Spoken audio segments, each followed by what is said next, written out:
y la mitad de la provincia de Buenos Aires, además. Es decir, que esas 50 familias se quedaron con el país.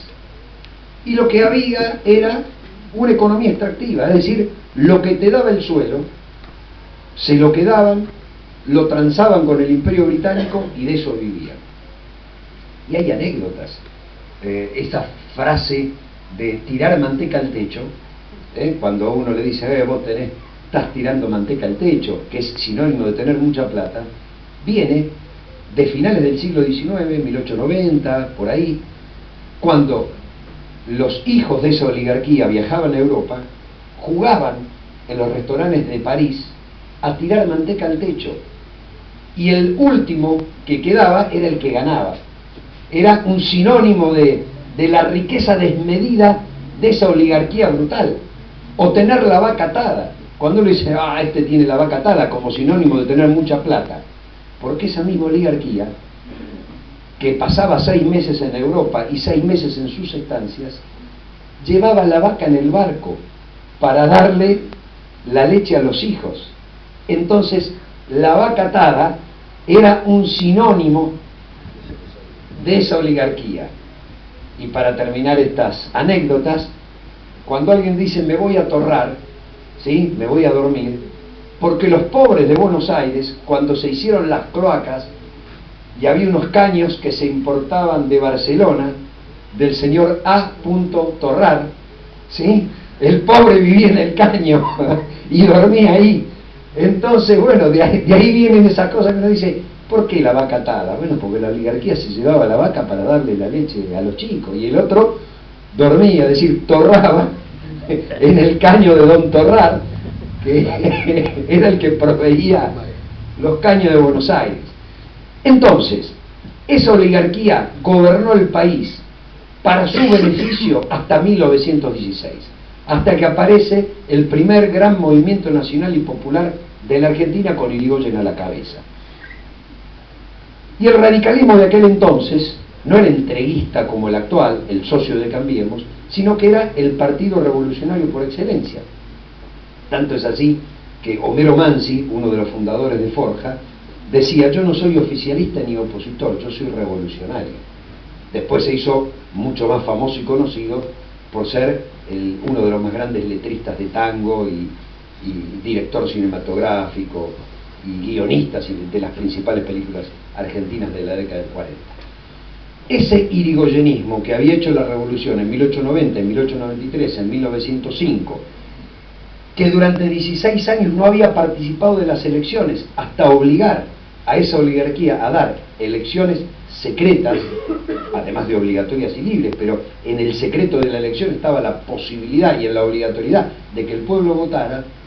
La oligarquía dijo, bueno, ya está, igual le vamos a ganar. Bueno, cuando pierden esa elección en 1916 y después en 1928 Irigoyen vuelve a la presidencia con más del 60% de los votos, dicen, este sistema para nosotros no va más. Hace 14 años que dejamos el poder y lo tenemos que recuperar. Por eso, antes nunca habían gobernado con los votos, y a partir de 1930 vamos a tener el golpe del 30, el fraude de 1932 y la proscripción del radicalismo hasta 1943, el golpe de 1955 precedido por un bombardeo a la Plaza de Mayo. Digo, los aviones de guerra de la Marina bombardearon la Plaza de Mayo y tiraron alrededor de 6.000 kilos de bomba matando a 400 personas un día de semana a las 12 del mediodía en la Plaza de Mayo. Golpe del 55, proscripción del peronismo durante 18 años, golpe del 62, golpe del 66, golpe del 76. ¿Y quién daba esos golpes? Las Fuerzas Armadas. ¿Y qué eran las Fuerzas Armadas? Eran el ejército de ocupación en el territorio argentino defendiendo los intereses de la oligarquía. Todos los programas económicos de todos los golpes de Estado tuvieron o un Martínez de Hoz, o un Anchorena, o un Krieger Bacena, es decir, tenían a la oligarquía gobernando los destinos económicos y al ejército cuidando los intereses de los beneficios económicos de esa oligarquía.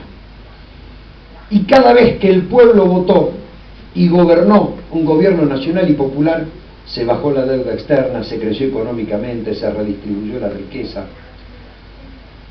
El radicalismo irigoyenista le dio al pueblo la república democrática y el peronismo le dio al pueblo la democracia social. Esto es, los derechos de los trabajadores. Esos dos grandes movimientos nacionales y populares tienen un puente histórico de unidad que se llama Forja, que eran los irigoyenistas que después de la muerte de Irigoyen en 1933 fundan en 1935 un espacio político y reinventan la política nacional, dando origen a lo que nosotros llamamos el nacionalismo popular, porque hasta ese momento el nacionalismo era de derecha y católico y reaccionario.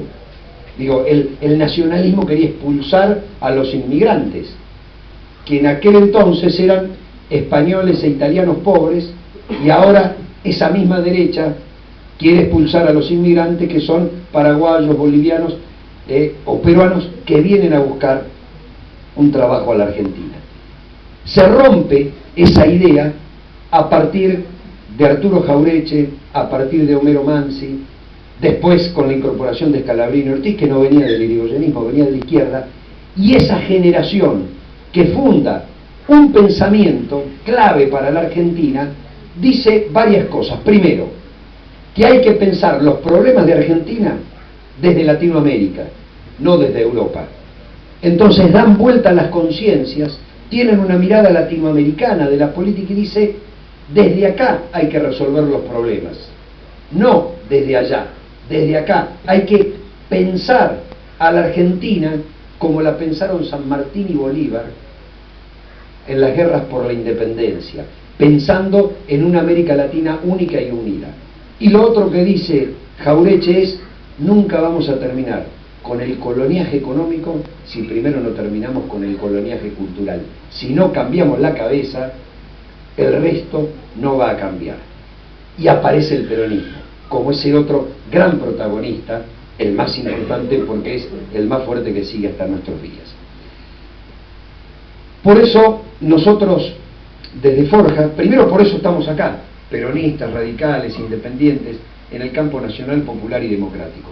Hoy no hay un problema de bipartidismo, hay un problema de dos modelos y yo diría de bifrentismo. Se expresa en dos grandes frentes electorales. Uno es Cambiemos, que es la derecha, y otro se puede llamar Frente para la Victoria, se puede llamar Frente Ciudadano o el nombre que le querramos poner, pero es el campo nacional, popular y democrático.